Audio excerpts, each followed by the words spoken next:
everyone. If you are new, welcome. If you are returning, welcome back to my channel. Today we are doing my banana bread muffins. You could either make this into a banana bread or like I did muffins. It's a very simple, easy recipe. If you're interested in finding out how I made it, please keep on watching. But before you do, please remember to subscribe and not miss out on any of the fun we have here on this channel. So if you're interested, keep on watching. I'm going to show you how I make my banana bread. It's extremely simple. You need 3 ripe bananas, baking soda, 1 egg, a half a stick of butter, sugar, flour, a little bit of salt, and you can add chocolate chips, you could add raisins, you could add nuts, but this is what I have. Super simple, and it's absolutely moist and delicious. Okay, you're going to start by, you're going to squish and mash up your bananas till they are super squished.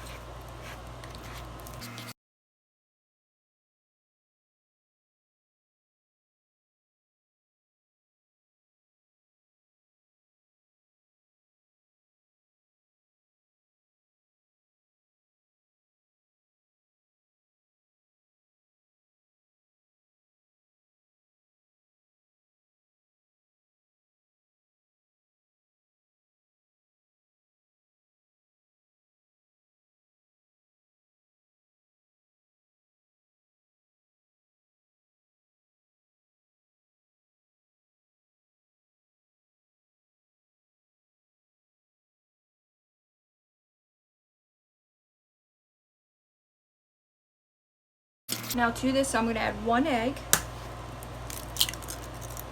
Perfect. A half a stick of melted, you have to melt it, butter. Perfect. And that's not hot, that's room temperature, so you don't want to scramble your egg with too hot butter. So we'll just get this sort of incorporated.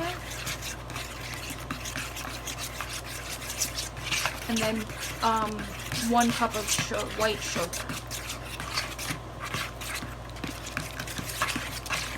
Okay. That's 1 cup of sugar.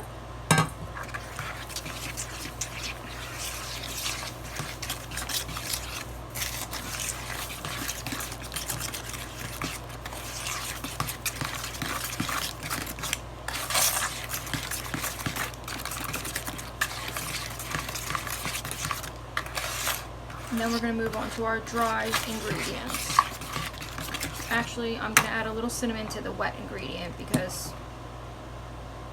Nah, I'll wait. I'll add it to the dry. So this is all nice and incorporated. You have to resist not tasting the batter because it is good and it smells good. Okay.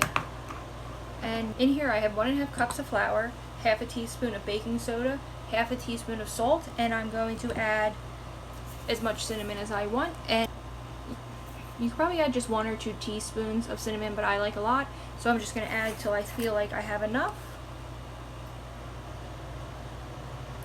Let's just stir that up and see what it gives us. That should be plenty. And then I'm going to just start adding the dry ingredients to the wet.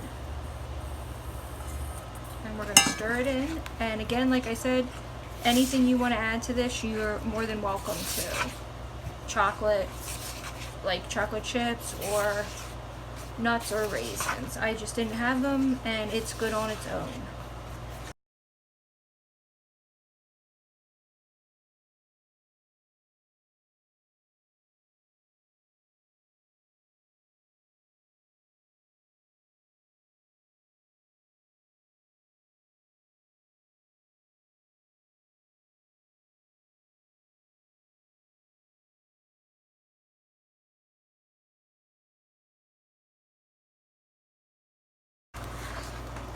And we're just going to fill our muffin tins.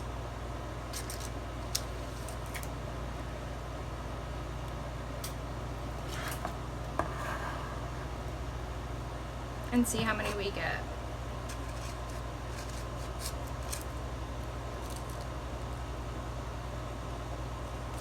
I try to do them all about the same so they all cook around the same time and evenly.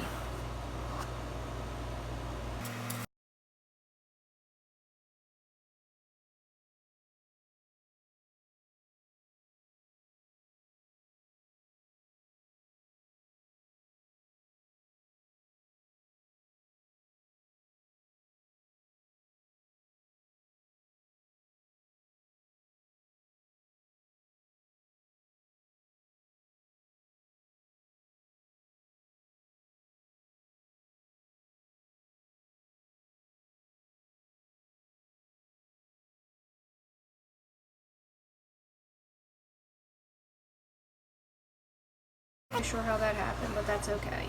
Let's see if we can at least get one more. Here we go. Yep, we're short one. Huh, that's weird. That's okay. We're just short one. Yeah, I don't think that's enough for, so we'll just give a little extra to this guy. No apologies, just for fun, just having fun. Perfect. And we will bake these at 325, and I will check them after half an hour because they are muffins and they could possibly cook a little quicker, and I will show you them when they are finished. They will be nice and golden brown. These are the banana muffins. They are dark because of the cinnamon. These aren't burnt. If you put less cinnamon, they'll be a little lighter in color. These cooked at 325 for 30 minutes. Now on to the second recipe. I saw this no-bake cheesecake for $1.74 at Walmart, and I believe it's a knockoff for the Jell-O brand, so I thought I'd give it a try and see if it's comparable. Here I'm going to make the crust. I'm just following the directions on the back of the box, and it said to put 2 tablespoons or 3 tablespoons of sugar into the crust, and then you melt half a stick of butter and you mix it up, and that's how easy your crust is. And then you press it into the bottom of a pie pan or cupcake tins, whichever you are making.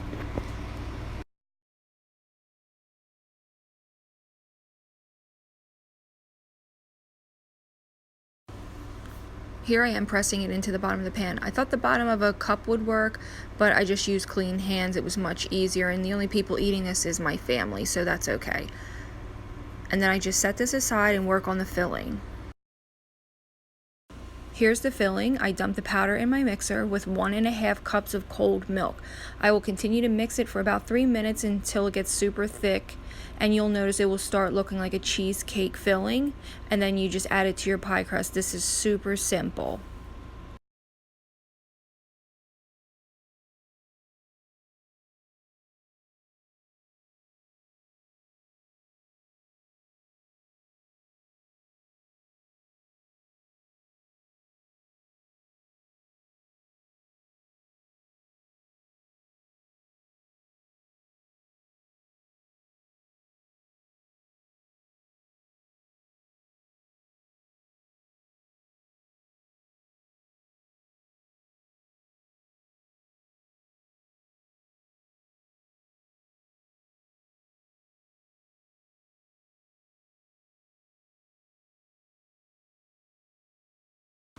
And then all you do is add this to the pie crust and chill it for about 2 hours, and it definitely got nice and firm, and this was good. You could have did cherries on top or strawberries on top, whatever you wanted. It definitely was a little bit different than the name brand one, but it wasn't terrible. It was really good, and everyone ate it up.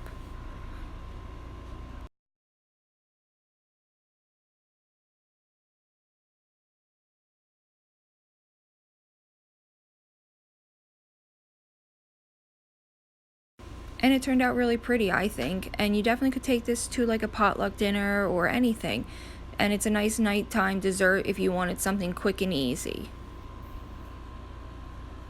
And it definitely tasted like cheesecake.